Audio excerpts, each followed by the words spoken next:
Welcome to the Slop Temple. We pray this video helps. You start by signing into the Google account that holds the images. This ensures permissions are correct. Once signed in, open Photos. Google.com. So you're on the web interface. It gives link sharing controls the desktop needs.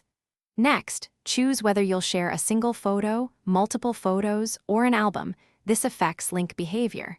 Make sure the images are fully uploaded and visible. Doing this first saves time and prevents broken links or missing files when you generate the link. Now you select the photo, photos, or open the album and click the share icon. That's how you create a link.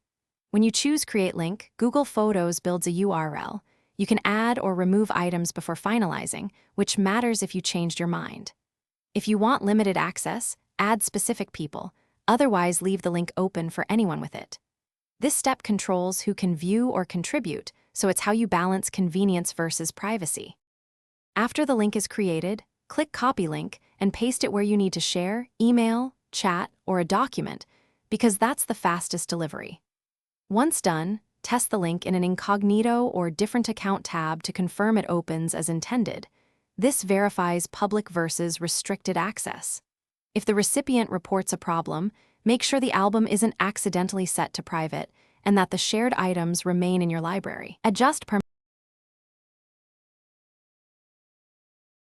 Thanks for watching. Consider subscribing if we helped you.